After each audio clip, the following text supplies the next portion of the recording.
The thumbs down logos are on vacation this week as we select our top 10 films of 2003. We'll reveal our list and recap our top 10s in their entirety at the end of this special show. I'm Richard Roeper. And I'm Roger Ebert. The number 10 movie on my list is In America, Jim Sheridan's heartfelt memory of an Irish-American family that arrives in New York in the 1980s. Number 9 on my list is Whale Rider, one of the best family films of recent years.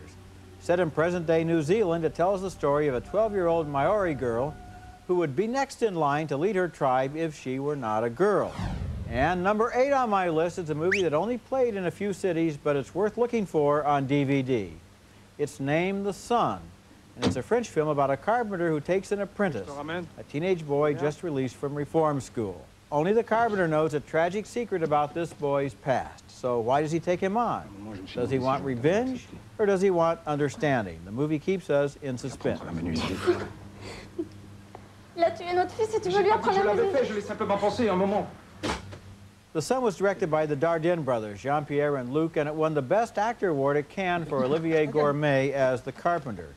Instead of limiting its story to a plot, it simply observes these characters very closely as an enormous truth materializes between them. This movie is mesmerizing. You know, it's interesting, each of your 3 films could be called small films, but they're actually beautiful, big films filled with fantastic ideas. Yes. Wonderful choices. My number 10 pick is Seabiscuit, a tribute to the American spirit in the first half of the 20th century. Writer-director Gary Ross did a marvelous job of compressing this complex story.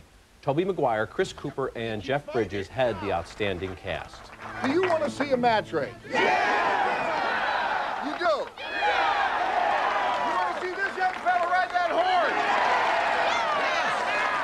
Yes! Seabiscuit! At number 9, I have another dramatization of a real-life American saga, but it couldn't be more different in subject matter and tone. Monster is writer-director Patty Jenkins' heart-stopping interpretation of the brutal life and times of Aileen Wuornos, America's first female serial killer. Charlize Theron has turned in some good work in mainstream fare such as The Italian Job, but she's a revelation here in the title role. It is the performance of the year. And Roger, your number 9 is my number 8, Nikki Caro's engrossing Whale Rider. Keisha Castle-Hughes is unforgettable as a sweet but determined young girl who believes gender shouldn't prevent her from trying to become that tribe's next leader. Her efforts to connect with her loving but emotionally distant grandfather are heartbreaking. Do you know what you've done? No. You've broken the tapu of this school. When the Charlie's Angels sequel came out last summer, the actresses kept insisting they made a film that empowered young women, and that's utter nonsense, I'll just say. Whale Rider is the real girl power movie, one of the real girl power movies of 2003, along with Bend It Like Beckham. Oh, it sure is, you know, and both of those films are able to deal seriously and be good films that engross adults and at the same time entertain kids on every possible level. They are wonderful films. I think Whale Rider is the perfect example when people say to me, what movie should I see? I don't care what age you are, I think you'll take away something from this movie. See Whale Rider, right. Okay, next on my list at number 7 is Oni Mahowny, starring Philip Seymour Hoffman as a Toronto bank clerk who steals millions of dollars and loses them all in the casinos of Atlantic City and Las Vegas. His performance is revealing in the way he shows the tunnel vision of the obsessive gambler who can think of nothing else but the action on the table. John Hurt plays a casino manager who's fascinated by this man's need to lose money. All he cares about is the next hand. He's a beauty. He's a beauty. I love him. I love him. It's pretty clear that sooner or later this guy is going to get caught, but Oni Mahowny isn't a crime story. It's a story of compulsive behavior. Minnie Driver, who plays his fiancée, is also compulsive in a way. While he focuses on winning, she focuses on marriage, and both of them are blind to reality. My number 7 choice is The Station Agent, one of those pitch-perfect slices of life that's reminiscent of the top fiction of uniquely American writers such as Raymond Carver and Larry McMurtry. Peter Dinklage is a dwarf who is painfully aware that his size makes him an instant celebrity of sorts every time he enters a room or someone's life, and that's why he'd prefer to be left alone in the lonely train station he's inherited from his only true friend. What you should do, man, you should get a job on the railroad. You said you weren't going to talk to me if I sat here, Joe. I haven't said anything in like 20 minutes.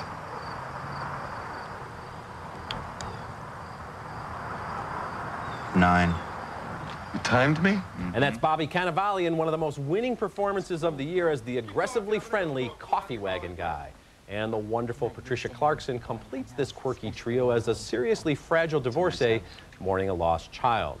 Writer-director Tom McCarthy deftly handles this potentially cloying subject matter. It's never cloying, and he delivers a funny, offbeat, insightful film. You know, I was just imagining that some ideal viewer would go out then and see all the movies we've mentioned so far, and they would say, those are good movies. Okay, Russell Crowe, Tim Robbins, and Marcia Gay Harden as the best of 2003 continue.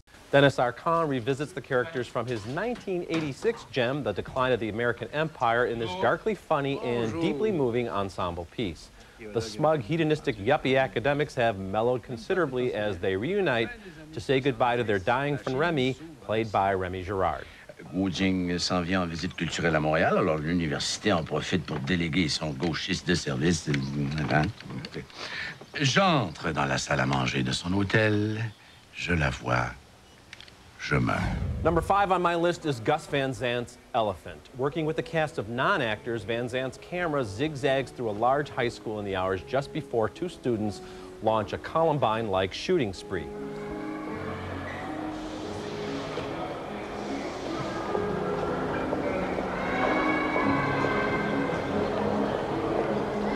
I've visited Columbine and I've walked the grounds, but the unsettling truth is that it seemed like any other American high school, and that's the perspective Van Zant brings to Elephant. His film offers no easy answers, no easy explanations or motives, because you know what? They don't exist. You know, this was a good year for the movies. Both of the movies you just mentioned are not on my list, but I gave them both 4 stars. I think a very strong year. My number 6 film is Clint Eastwood's Mystic River, in which a tragedy in the present and one in the past are linked in the lives of 3 childhood friends. When Sean Penn's daughter is murdered, attention focuses on Tim Robbins as a possible suspect. What unforgettable performances. And the number 5 film on my list is Peter Weir's Master and Commander. It also centers on great acting.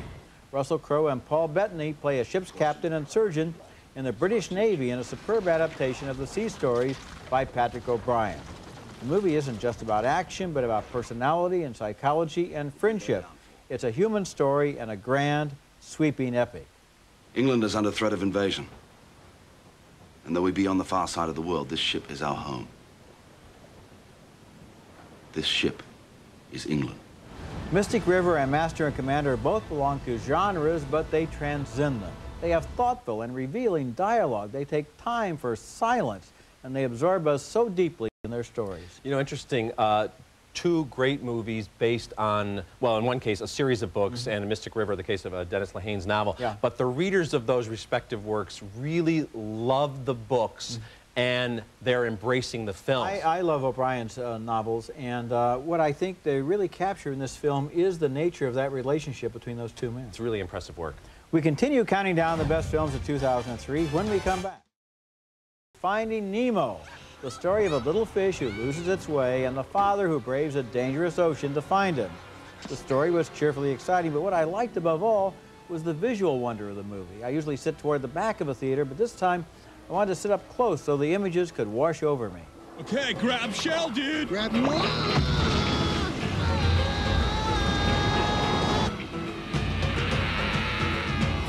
Number 3 on my list is American Splendor, directed by Sherry Springer Berman and Robert Pulcini. The movie was inspired by comic books written by and based on the life of Harvey Pekar, a Cleveland file clerk whose everyday adventures got him invited onto the Letterman show and now make him the star of a movie. Daringly, the film puts actor Paul Giamatti and the real Harvey Pekar side by side, allowing us to compare them. How do you cope with loneliness, Harvey? You write, you do your stick figures so you could plan for your next comic book. Yeah. American Splendor is challenging and creative in the way it cuts between real people and actors and between real life and animation. It truly captures the doubtful, dubious world of Harvey Pekar and his wife Joyce, who is played by Hope Davis, and contains the rich humor of real life, of how what happens to a file clerk is as important as what happens to a king, especially if you happen to be the file clerk. You know, those 2 choices again illustrate what a rich year it was in movies, because 2 films that use animation of a kind in such different ways. And when you mentioned Finding Nemo, I'm reminded how much I loved it. And also, you know, it's not going to get a Best Picture nomination because now you have this separate animation category, which I think is nice, but in a way, a film like that might have been considered for Best Picture before. Now it's going to win for sure in the animated category. Okay, my number 4 selection is 21 Grams with Sean Penn, Benicio del Toro, and Naomi Watts, all delivering memorable performances in this time-shifting jigsaw puzzle from Alejandro González Iñárritu. All of their characters are trying desperately to quiet the demons of the past and maintain the tenuous grasp they have on a life of stability and sanity. Now, Del Toro's been pretty quiet since his Oscar for Traffic, but he returns to prime form as a convict struggling to lead a straight life. Stealing ain't worth it. Going to church, reading the Bible, and believing in Jesus, brother, that's your ticket. The jumbled framework will challenge you, but when everything shifts into perspective, the end result is devastating and unforgettable.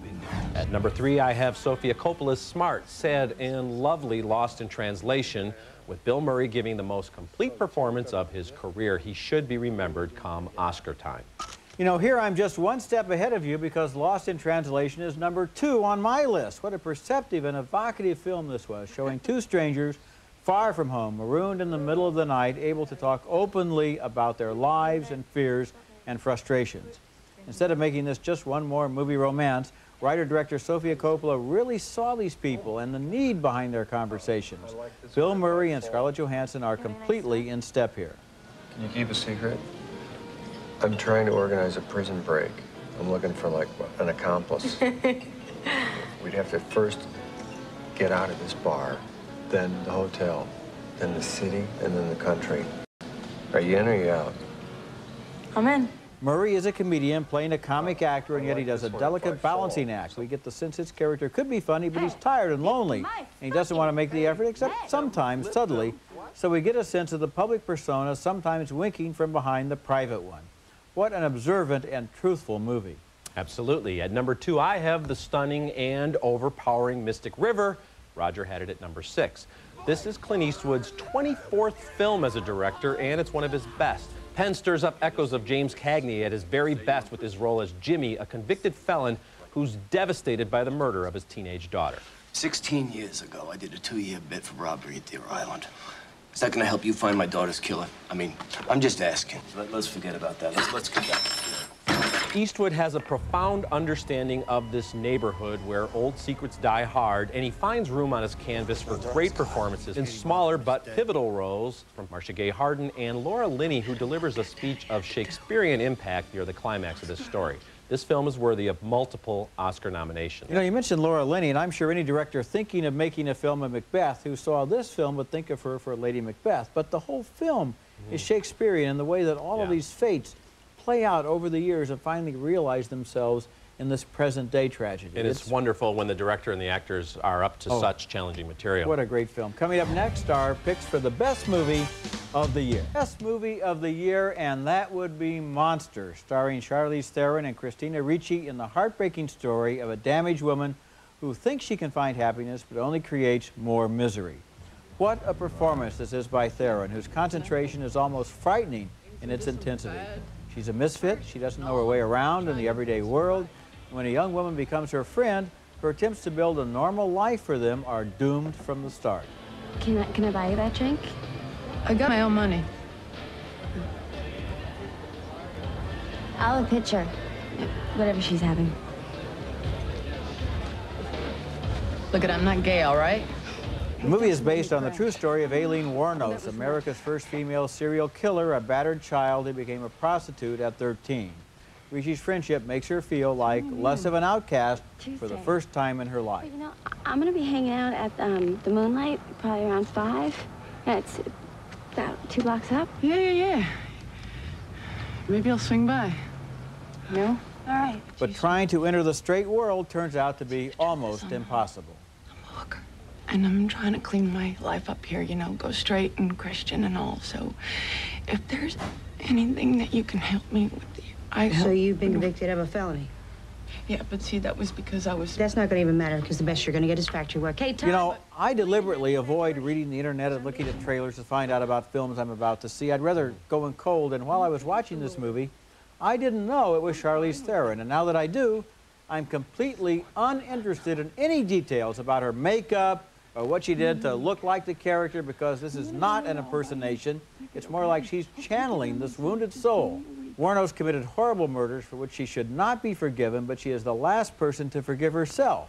And her anguish in Monster is heartbreaking. It's a great film, and you know, there are Oscar-winning performances literally every year, but certain performances get into that next level. Halle Berry in Monsters Ball. I think of De Niro in Raging Bull, and I think Frances McDormand in Fargo. Yeah, I would agree with that. Anthony Hopkins, Silence of the Lambs. There are certain ones that come up to you, and you think about them all the time, and I think Charlize Theron's work here compares with all the great performances we just mentioned.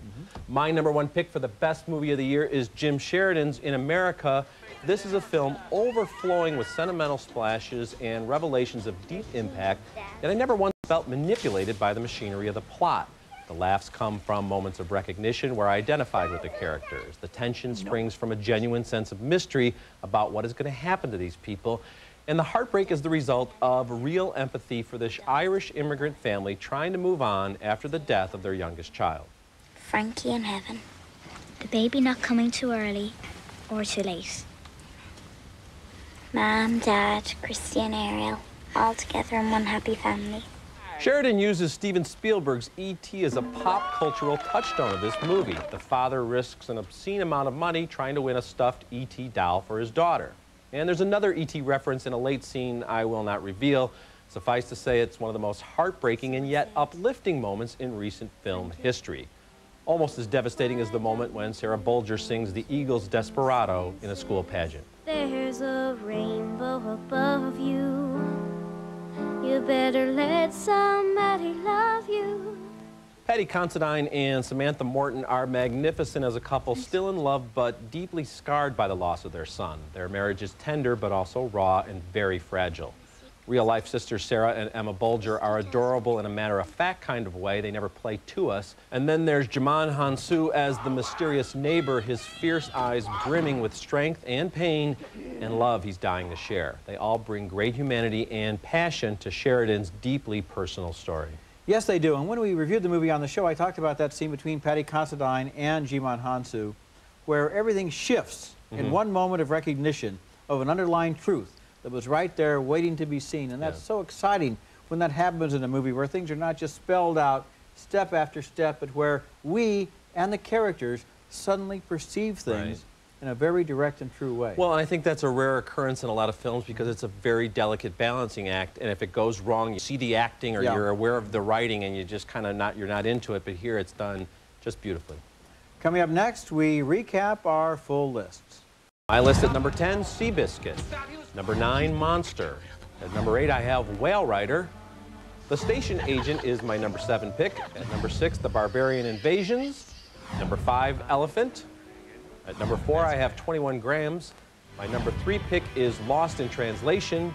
Number 2, Mystic River. And my pick is the best film of 2003, In America. Okay, now my list of the top 10 films of the year. Number 10, In America. Number 9, Whale Rider. Number 8, The Sun. Number 7, Owning Mahowny. Number 6, Mystic River. Number 5, Master and Commander. Number 4, Finding Nemo. Number 3, American Splendor. Number 2, Lost in Translation. And number 1, Monster. Remember, you can catch up on all our reviews of the big holiday movies at our website, ebertandroeper.tv, or at movies.com, and read us in print at suntimes.com. And until next week, the balcony is closed. They always say the good movie season starts on September the 1st, and you know, this fall, as one great movie after another opened, my faith was renewed. It really was. Yeah, I agree with you completely. The most frustrating thing is there's another 10 movies that are just as good, and there's just not enough room for them.